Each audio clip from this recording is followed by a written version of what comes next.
Hi Ben, hello Jack. Right, I was going to show you what I've been doing in the Nether, but first of all I've got a bit of a problem. Just before I left the Nether, I accidentally hit a zombie pigman, and I have a suspicion that he's still waiting for me up here somewhere, possibly standing on the roof. So I'm probably going to get jumped on when I come outside. Yes, you can hear him up there somewhere. Right, where are you?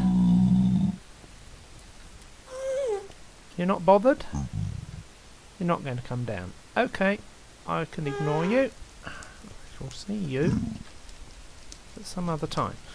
Right, you asked me the other day why I hadn't got any rail lines in the Nether. You're not bothered either, are you? Obviously didn't hit him then. Main problem, or main reason, which I can demonstrate along here somewhere, is that the blasted ghasts keep shooting at me and blowing the rail lines up. So I'm currently trying to get round.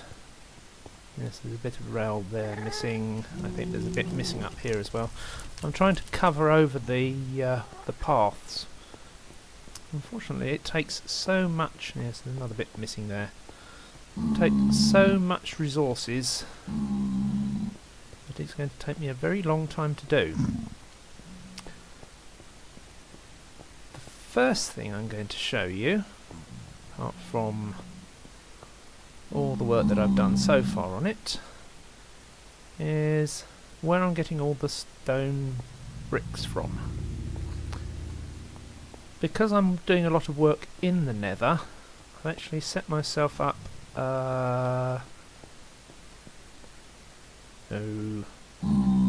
not brewing station, what's the words I'm trying to think of? Smelting, you know, those sorts of things. Smelting stone, the cobblestone into smooth stone. And I've set it up over here in this fortress by my blaze farm. Come on, sprint. Thank you. That way I can use the blaze rods that I get from the blaze farm to fuel the furnaces. Now, I did record a sequence about the blaze farm for the last video, but then I had to cut it out because I overran the time. So I'll give you another quick view of it. There's a blaze spawner up there, which I'll show you in a moment. The area is currently lit by these lava columns. Flick the switch, these lights come on, lava columns should disappear quite quickly, and we will get blazes coming down here. They're pushed across into the middle by pistons and should fall down this central shaft. Once they're there, I've got a button on the left here, pushes them towards the front and crushes them long enough to make them easy to kill. There we go. One hit kill him. Get the blaze rods if I'd had any inventory space, which I don't. And then I can hit the reset button there to open it up and let the next lot come down. I'll turn it off for the moment. That will reinstate the lava columns. We'll kill these off.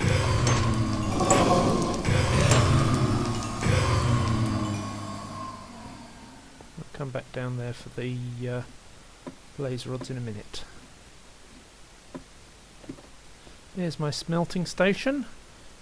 I've got blaze rods in there and there. Chest up the top here, which I can put all this cobblestone into.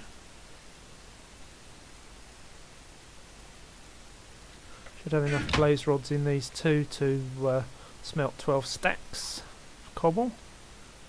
And as it smelts it, the hoppers underneath here will pull the smooth stone out and put it in the chest. 4 there from before. Right, this is the sum total of all the smooth stone I've got left, so once I've used this up I won't be able to do any more building until I've smelted some more. Right, just up here there's a viewing platform. You can see there's the blaze spawner, and you can see pressure plates with repeaters next to them which triggered the pistons. So there's several layers of those going down, gradually getting closer towards the middle. So they spawn up the top here. When they land, they float down, land on one of the pressure plates, get pushed across, float down some more, land on another pressure plate, and so on until they end up in the middle. Right. So, we have a blaze over here. Might as well go and clobber him. And now I'm on fire, thank you very much. I'm not too bothered about it usually. If I was going to spend a lot of time in the Nether, I would probably have brought some fire resistance potions with me. Let's get those blaze rods. Right. So you can see with this looting 3 sword, killing about 4 blazes, I've already got 11 blaze rods, so it's a fairly good source of fuel. There's another 12 in there, so I'll stick those into the furnaces just to keep the fuel topped up. Right, I'll come back to you. Oh, by the way, you can see I've laid stone bricks in the floor in this fortress so that I can find my way around a bit easier. This leads back to the entrance nearest to the portal to my current base, which again I've still got to do something about the path, covering it up so I can put rail lines in.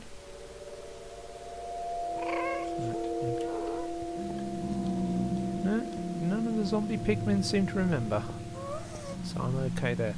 Right, I shall come back to you when I've done a little bit more building.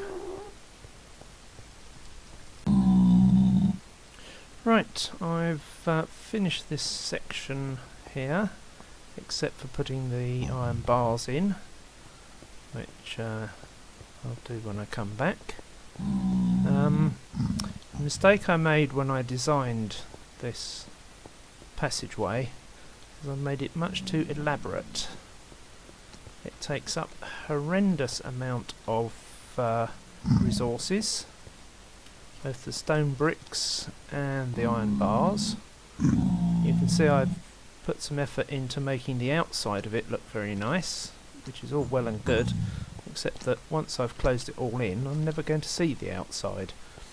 So, however, since I started doing it this way, I'm now probably going to finish it the same way. I tried originally to make all the sections with the iron bars. It doesn't really work on bits that are going diagonally like this, or up and down slopes like this. So I've ended up with 3 different styles, or slightly different styles, but all with the sort of the overall look quite similar. The problem is that the iron bars don't link to stairs, and if I tried to do iron bars going round on a diagonal like this, it made the whole passage either much too big or much too narrow. So, of course, I can't actually really remember the design of this this sloped one, so I'm going to have to go and look that up at some point. At the moment I'm concentrating on finishing the straight sections, so I need to go back and get some more iron. First of all, I shall drop off the stuff that I don't need to take with me in here. Right, now Jack wanted to know how I did the lighthouse lights, so I'm going to sign off here and come back on my testbed world. So I'll see you in a moment. Right, here you are. This is the flat world that I use in Creative to design various redstone contraptions and such like. So I will use this to demonstrate how to do the lighthouse lamps. First thing we've got to do is to put down the lamps. You need 4 rows of 3 like that in a circle or a square as you prefer. And now we need to put 4 detector rails around inside like this. Now, depending on whether you want the lamps to light going around this way or going around that way, you need to set up or put ordinary rails on top of the lamps. Now, it's either going to be like this to get the lights going around this way, or if you want them going around the other way, you'd put them there, there, there and there. And the next thing to do is to connect up the ordinary rails on top of the lamps to the detector rails using more detector rails. So we put them like this first of all, and then we should be able to put, oops, up there. No, that's not going to work. Okay, I've got this wrong. Let's take these out a moment. There's a problem,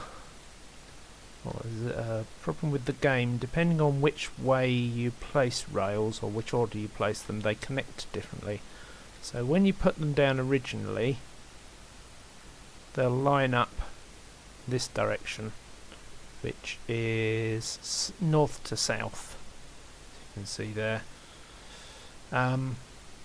So you need to put 2 of these down first and connect them like that. Then you can put those ones in and connect them like that. Right, once you've got them 8 detector rails set up in a circle like this, you can then knock out the ordinary rails like that.